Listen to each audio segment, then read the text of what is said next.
He made tens of billions as a computer industry pioneer and entrepreneur, but somehow Bill Gates has found ever more challenging problems to tackle.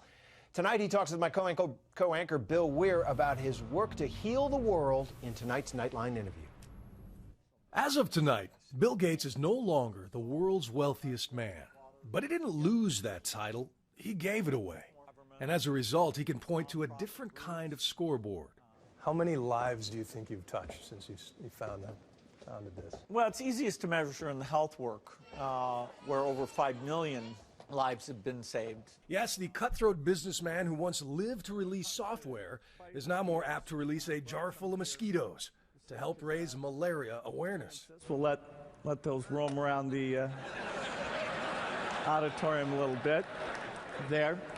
There's no reason only poor people should have the experience.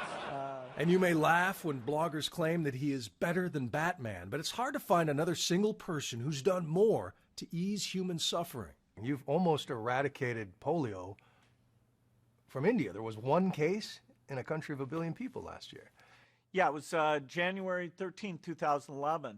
And so now we've had over a year of no polio cases in India. And so we have 10 countries left that still have polio. We're very close. With a promise to give away 95% of their personal wealth, Bill and his wife Melinda's foundation has granted over $26 billion over the years.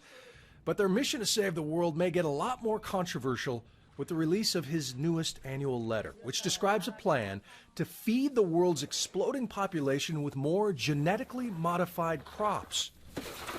They found this one rice that can survive flooding, and so they wanted to take the gene out and put it in with all the good genes. Known as GMOs, these are seeds built in labs designed to grow stronger and more abundant crops. But by tinkering with nature, some worry they could accidentally spread disease, superweeds, and mutant insects.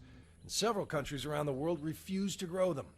Still, the Gates Foundation reportedly invested $27 million in biotech giant Monsanto, a leader in genetically modified crops. The question is, can these countries have their ability to choose if something's going to prevent starvation, and they see that the risks are extremely low? Can they, as a country, have that choice?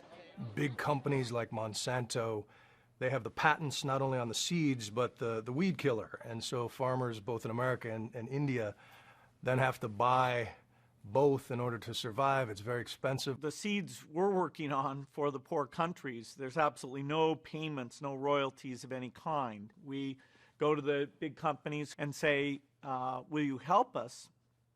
And so they donate it. The Harvard dropout also has some interesting ideas on how to fix American schools, starting with peer review.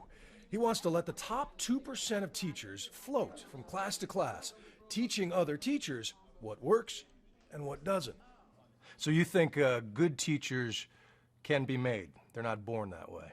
Well, we can take the ones that are born that way, and there are plenty of those. And yes, we can't make you top 5%, but we can move you from average and help those teachers improve.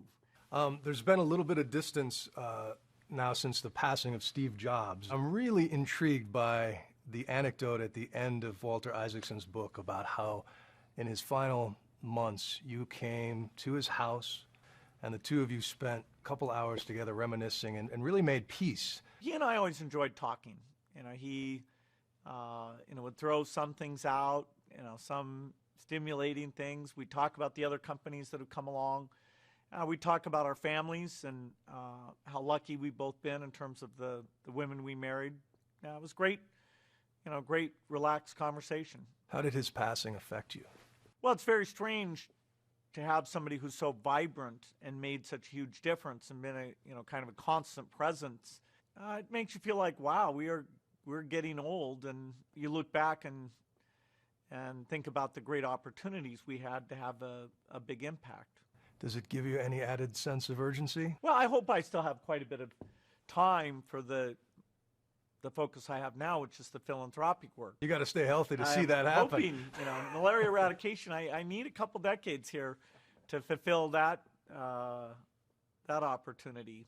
So I don't think of myself as fading away, but it reminds you that you got to pick pick important stuff because you only have a limited time.